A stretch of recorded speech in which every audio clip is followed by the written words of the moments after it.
একটানা 3 দিন ধরে সকাল থেকে রাত একই তালে ঝমঝম করে বৃষ্টি ঝরে চলেছে পশ্চিমবঙ্গের ছোট্ট গ্রাম ঝিলডোবায়।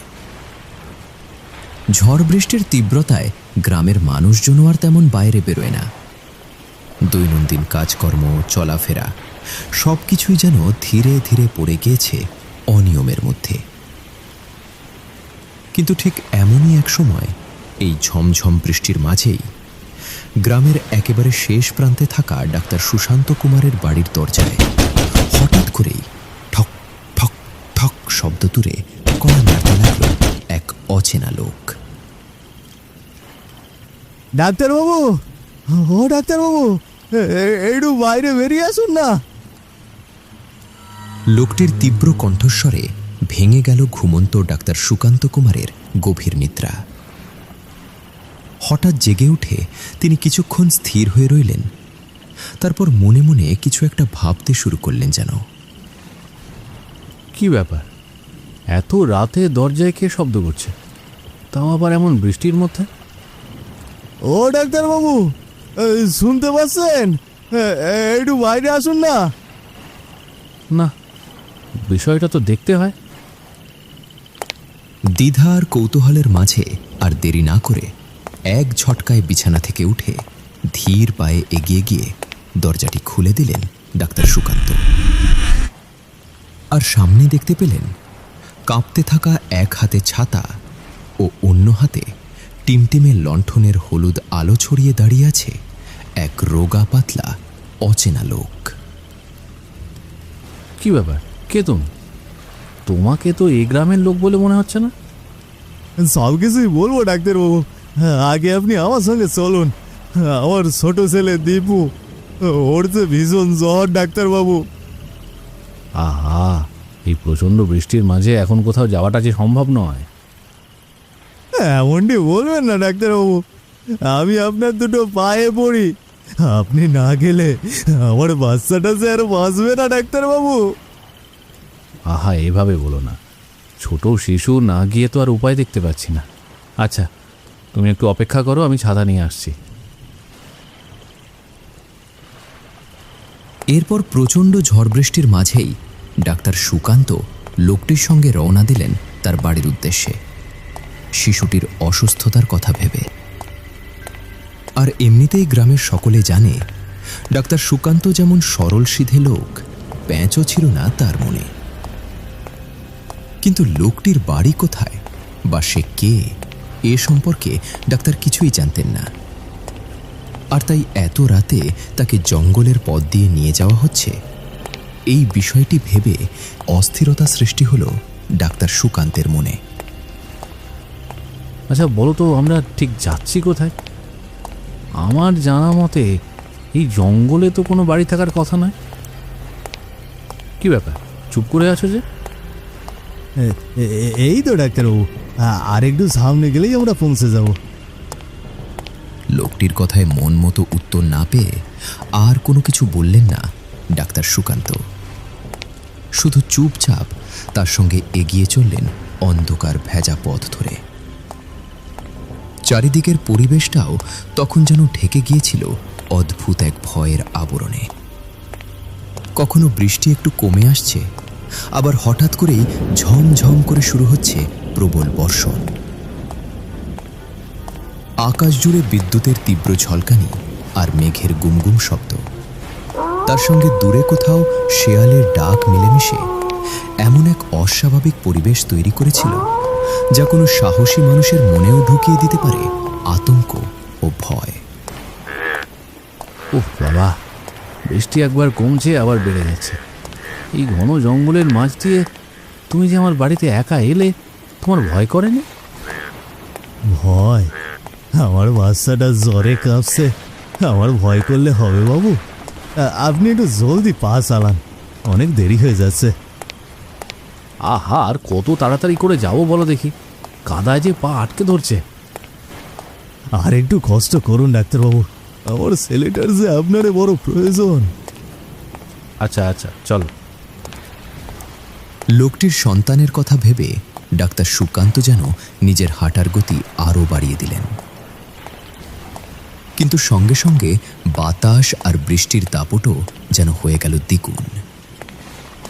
প্রচণ্ড বাতাসের কারণে হাতে ছাতা ধরে থাকা পর্যন্ত সম্ভব হচ্ছিল না দুজনের।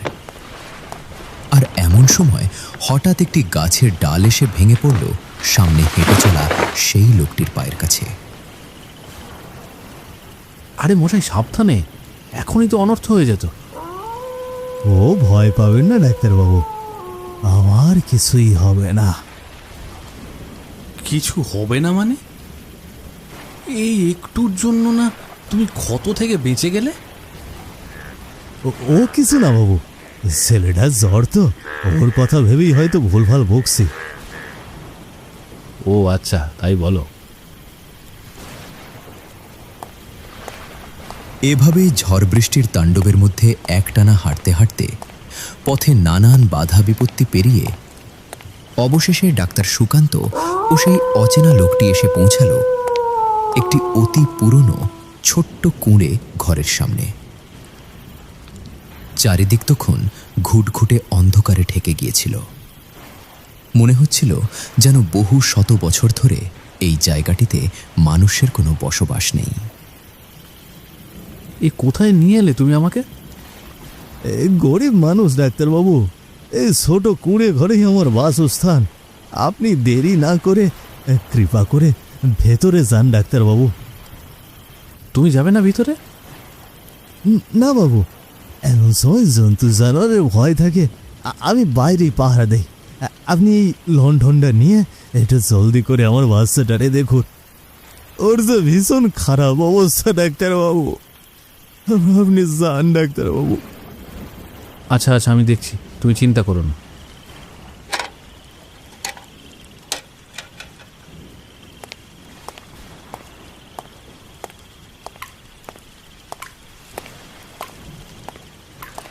ঘরের ভেতরটা ছিল ঘন অন্ধকারে ঢাকা, আর লণ্ঠনের ক্ষীণ আলোয় চারপাশ ঠিকমতো বোঝা যাচ্ছিল না। তার সঙ্গে বাতাসে ভেসে আসছিল এক ধরনের অদ্ভুত ও অস্বস্তিকর গন্ধ। কি বিচ্ছিরি গন্ধ রে! ঠিক সেই সময় হঠাৎ ডাক্তার সুকান্তের হাতে ধরা লণ্ঠনের ক্ষীণ আলোটা ঘরের এক কোণে গিয়ে পড়তেই তিনি দেখতে পেলেন সেখানে নিঃশব্দে শুয়ে আছে কেউ একজন। বিষয়টা বুঝতে তিনি ধীরে ধীরে আরও একটু এগিয়ে গেলেন, আর কাছে যেতেই তার চোখে ভেসে উঠল এমন এক দৃশ্য যা দেখা মাত্রই যেন শরীরের সমস্ত রক্ত বরফের মতো ঠান্ডা হয়ে যাওয়ার জোগাড় হলো ডাক্তার সুকান্তের। কি দেখছি আমি? কি দেখছি আমি? এই লোকটা তো আমার সঙ্গে এসেছিল, সে তো বাইরে দাঁড়িয়ে, তাহলে সে এখানে কি করে? কোনো কিছু বুঝতে না পেরে তার সঙ্গে আসা সেই লোকটি বাইরে আছে কিনা এটি দেখার জন্য জলদি করে কোণে ঘরটি থেকে বাইরে বেরিয়ে এলেন ডাক্তার সুকান্ত। কিন্তু এসে দেখলেন সেখানে আর কেউ দাঁড়িয়ে নেই। চারিদিক শুধুই অন্ধকার আর নিস্তব্ধতায় ভরা। হায় ভগবান, এসব এসব কি হচ্ছে আমার সঙ্গে? এমন সময় হঠাৎ একটি ছোট্ট শিশুর কান্নার আওয়াজ ভেসে এলো ডাক্তার সুকান্তের কানে, আর তিনি দেরি না করে মুহূর্তের মধ্যেই আবার প্রবেশ করলেন সেই অদ্ভুত কুঁড়ে ঘরের ভেতরে।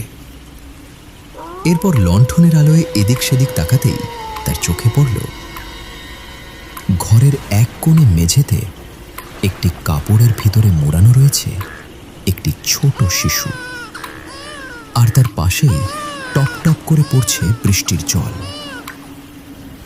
এটি দেখেই যেন মুহূর্তের মধ্যে চোখে জল চলে এলো ডাক্তার সুকান্তের। আহা, কত কষ্ট পাচ্ছে শিশুটা। দ্রুত শিশুটিকে কোলের মাঝে তুলে নিলেন ডাক্তার সুকান্ত।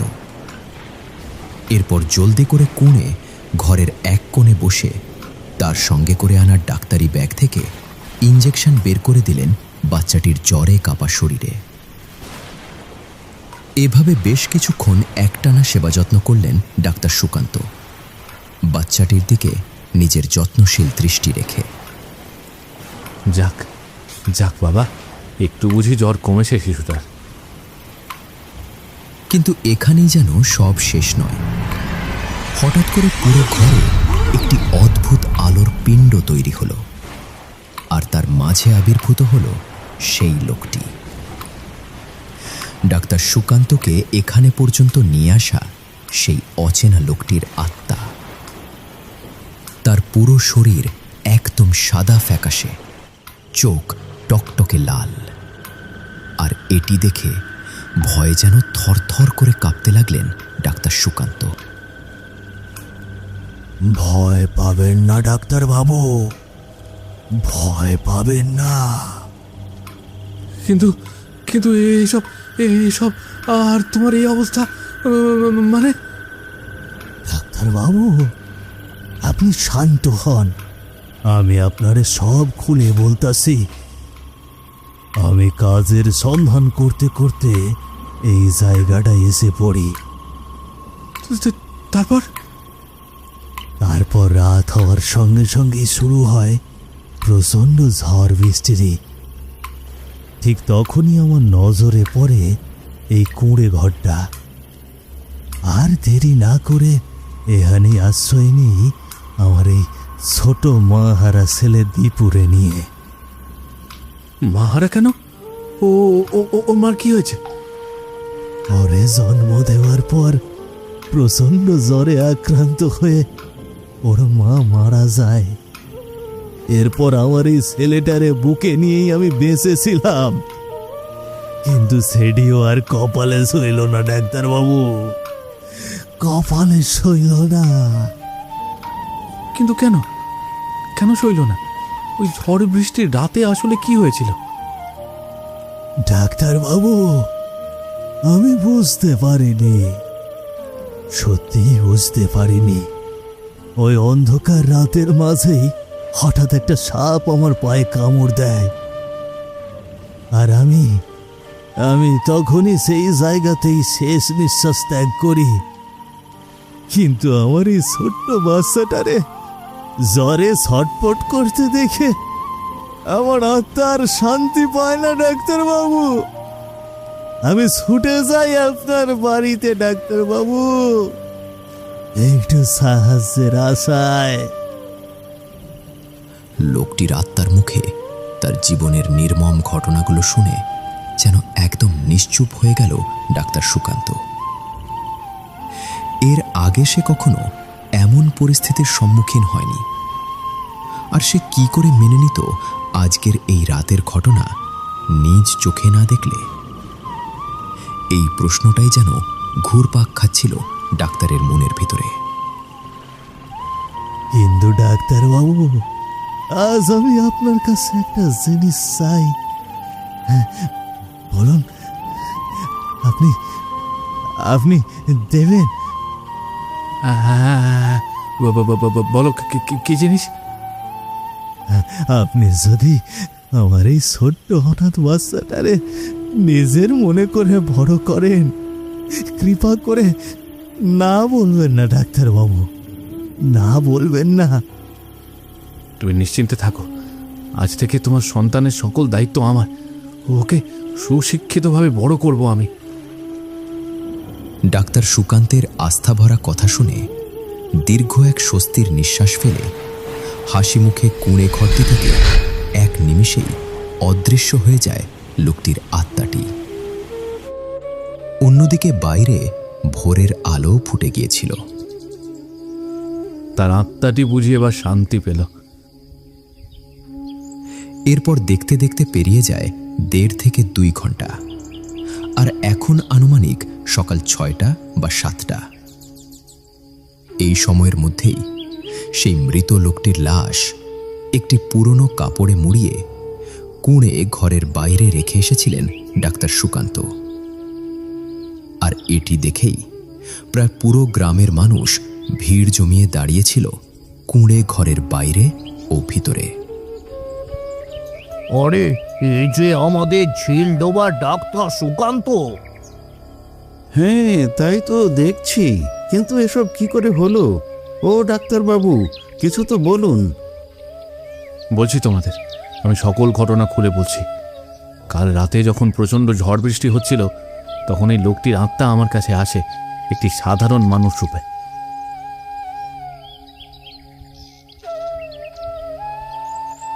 হায় ভগবান, এ তো সাংঘাতিক ঘটনা। আর তারপর কি হলো ডাক্তার বাবু? আর তারপর আমি এই ছোট্ট বাচ্চাটিকে সেবা যত্ন করতে শুরু করি। তার শরীরে তীব্র মাত্রায় জ্বর ছিল। কিভাবে সেই জ্বরটি কমানো যাবে এটিই যেন আমার একমাত্র উদ্দেশ্য ছিল। কিন্তু এমনই সময়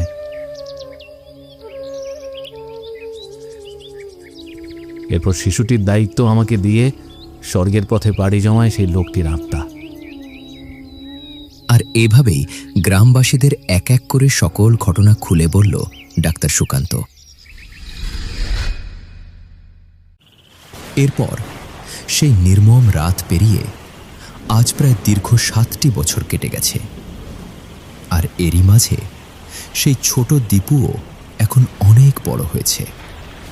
তাকে স্কুলে ভর্তি করিয়ে দিয়েছেন ডাক্তার সুকান্ত। তবে সেদিনের মতোই আজও আকাশে ঝমঝম বৃষ্টি আর মেঘের গুমগুম শব্দে চারদিক ভারী। এই সব কিছুর মাঝেই জানালার পাশে একটি চেয়ারে বসে বৃষ্টির জলের দিকে এক দৃষ্টিতে তাকিয়েছিলেন ডাক্তার সুকান্ত। আর সেই রাতের ঘটনাগুলোই যেন বারবার ফিরে আসছিল তার মনের মাঝে। আহা, আজ আবার কেমন যেন সেই রাতের কথা মনে পড়ছে। কতটা অসহায় হয়ে লোকটি আমার কাছে এসেছিল, কিন্তু আমি তার নামটাই পর্যন্ত শুনলাম না সেদিন রাতে। ঠিক সেই মুহূর্তে হঠাৎ পুরো ঘর আলোকিত হয়ে ওঠে। আর সেখানে আবির্ভূত হয় সেই 7 বছর আগে দেখা লোকটির আত্মা। এটি দেখে যেন একদম হতভম্ব হয়ে যান ডাক্তার সুকান্ত। প্রণাম নেবেন ডাক্তার বাবু, আমার নাম শিব। সেদিন ভোরের আলো ফোঁটার কারণে আমি আপনারে আর কিছুই বলতে পারিনি। আমি আপনার কাছে খুবই কৃতজ্ঞ রইলাম ডাক্তার বাবু, কৃতজ্ঞ রইলাম। অল্প কিছু সময়ের মধ্যেই লোকটির আত্মা নিজের নাম এবং কৃতজ্ঞতা প্রকাশ করেই মুহূর্তের মধ্যে যেন বাতাসের মতো অদৃশ্য হয়ে গেল সেই ঘর ছেড়ে।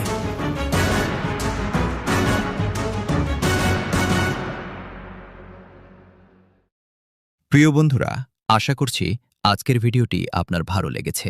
আমাদের আজকের প্রশ্ন গল্পে ব্যবহৃত আজকের ডাক্তার চরিত্রটির নাম কি?